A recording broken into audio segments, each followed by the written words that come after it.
We went to see that Indiana Jones movie at the weekend. You know, the one that they never should have made, but they couldn't resist because it was going to pull in a lot more money. Indiana Jones and the Greek time travel thingy that they found at the bottom of the sea somewhere off Greece. That one. I'm not actually a huge aficionado of Indiana Jones or any action movies, really.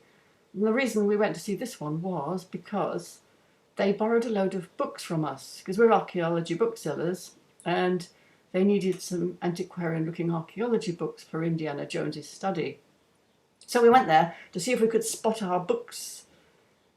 And I think we sort of did. He did have some in his study or his apartment. I think it was his apartment. And there was also piles of books in the university when the bunch of people came running through, slaughtering everybody and knocking over bookshelves. I think those were some that we sourced for them. So yeah, it was a fun reason to go to a movie. And afterwards I looked up the reviews and I was surprised at the amount of outright criticism people have for this thing.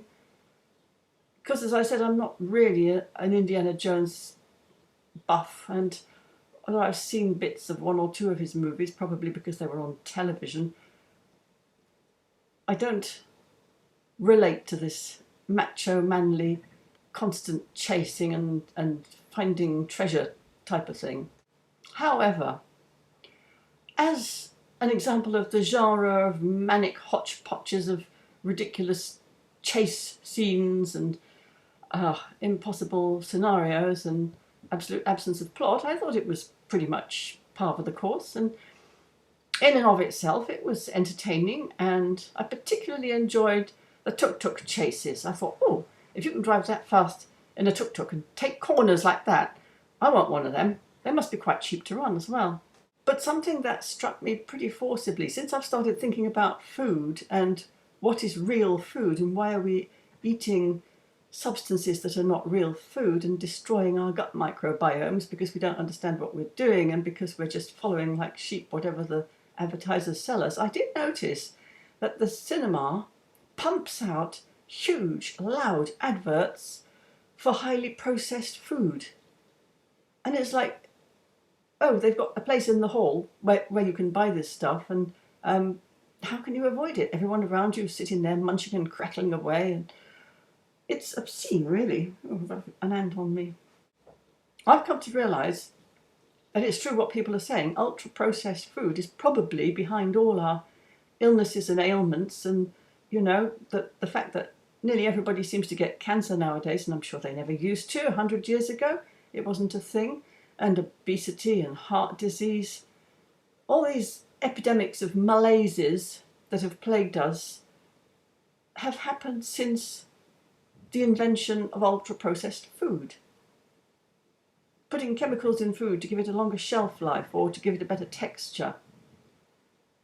Trying to persuade us that oils that come from vegetables, well, actually they come from plant seeds, are actually healthier and better for us than actual fat from animals, and kind of conveniently glossing over the fact that the vegetable oils were actually invented as a machine oil substitute, and then somebody realised that they'd be okay to feed to people, although they're not a natural food and they've been through about 3 chemical processes. They've had dry cleaning fluid or something similar in them, bleach. It's disgusting. You know, popcorn used to be made with butter. Well, I don't think the popcorn in the cinema is made with butter. I think it's made with this ultra-processed oil. And it's probably giving everybody cancer. And anyway, why do you need to eat between meals? It's being forced on us. No wonder everybody is so fat. And it's not as though it's a new thing. My old dad, as long ago as 70 years ago, even before I was born, he wanted to eat whole foods. He wanted to grow his own vegetables. He wanted to make wholemeal bread because he understood, he had actually read that whole foods are the healthiest kind there are. And if people knew that 70 years ago, where did the information get lost along the way? I think it just has to be from all the advertising, and it just creeps up on you. You start to buy one thing and you buy another thing, and before you know it, it's the norm that maybe 80% of what you eat consists of these ultra-processed foods which have all the additives in them. And you see, the additives wouldn't matter, I guess, if we knew for sure they didn't harm our bodies. And that has been the accepted wisdom. Oh, they're not food, but they make the food healthier because they stop it from going off and they make it taste nicer, etc. We actually don't know that. We're only just beginning to understand that we aren't an individual organism. Every one of us is a colony full of tiny little microbes living in our guts and reacting to whatever we throw at them. Now, if we throw chemicals at them, that's sure to put them off their stride, because they did not evolve to process chemicals. They evolved to process the substances that come in the food that we eat, which over our evolution has always been wild food. Possibly cooked, but always wild. You know, I always thought I had to have regular meals. I had to have breakfast because otherwise I would be hungry all day. And when I had my stomach upset a few years back due to swallowing the ridiculous alternative medicine lie that we shouldn't be eating wheat because it's got gluten in it, and we shouldn't be eating dairy because we're not designed to process it, what happened was that I went completely off those things and I completely changed my diet, and my stomach eventually just rebelled and couldn't take it, and I got a very sensitive stomach for a while. And the advice I got from the online nurse practitioner was eat little and often. And so that's what I did for a while until I'd recovered, and it seemed to work. But then I realized that a lot of people are pushing this periodic fasting idea, and I thought, I can't possibly fast. What would I do without food? It would be dreadful. And then I discovered that what makes you want to eat more frequently is eating the wrong kind of foods. When you have a cake or a biscuit, it's perfectly obvious, you know, we all know about it. Oh, this is so Moorish. You have one biscuit and immediately something in you says, give me more, give me more. And it's because it's refined carbohydrate, it's sugar and it's white flour, and it goes into your stomach and it whooshes straight into your bloodstream. And you get all high and happy and sugary, and then along comes the insulin to tidy it all away, because you can't have masses of sugar floating around in your blood. That actually leads to all sorts of bad things happening. And so your body tucks it away in your fat cells out of the way until you need it later. It's like it's a seesaw. Too much sugar, not enough sugar. Too much sugar, not enough sugar. And when you get not enough sugar, you get an energy low and you actually have to have more sugar. And so this is what is behind the need that most of us seem to have to be snacking all the bloody time, you know, in the cinema, between meals, when you get up, when you go to bed, when you wake up in the middle of the night. So what I've been trying lately is avoiding eating between meals and also avoiding eating refined carbohydrates. So I have carbohydrates, but I make wholemeal bread.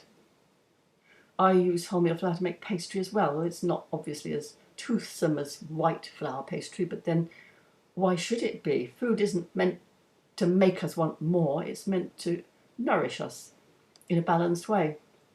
And since then, since I started regulating my intake a bit more, I find that I can make my evening meal the last meal of the day. After a while, my stomach starts to feel a bit hollow, but I ignore it and it's fine. I just go through the entire night. Even if I wake up in the night and have to watch telly for a bit, I don't eat anything, and I don't die, and I don't go all feeble and weak. And in the morning, sometimes I even go to the allotment to water before breakfast.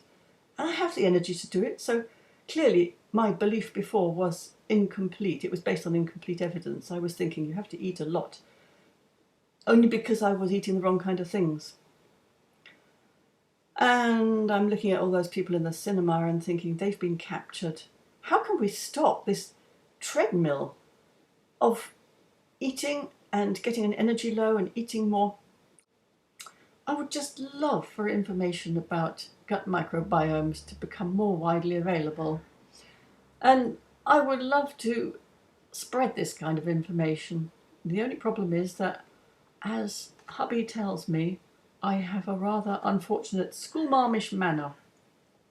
And I don't want to put people off this idea. Do I sound like I'm lecturing? Because it doesn't sound to me like I'm lecturing, but I could well be. But anyway, it ties in with the allotment and with growing your own food, because that's the best way to get a little bit of fresh vegetables, particularly, I think, green leaves. Green leaves are of themselves not Moorish. I mean, who eats a plate of cabbage and says, "Oh, I can't stop, I must have another plate of cabbage"? So I think that probably shows it's better as a food source than a plate of cakes, for example. And if you had a plate of cabbage first, maybe you would go a bit easier on the cakes, who knows?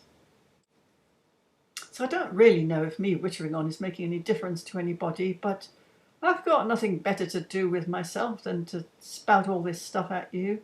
And if it makes one person think, oh, maybe I could change the way I approach food and be healthier, it's worth a go, isn't it?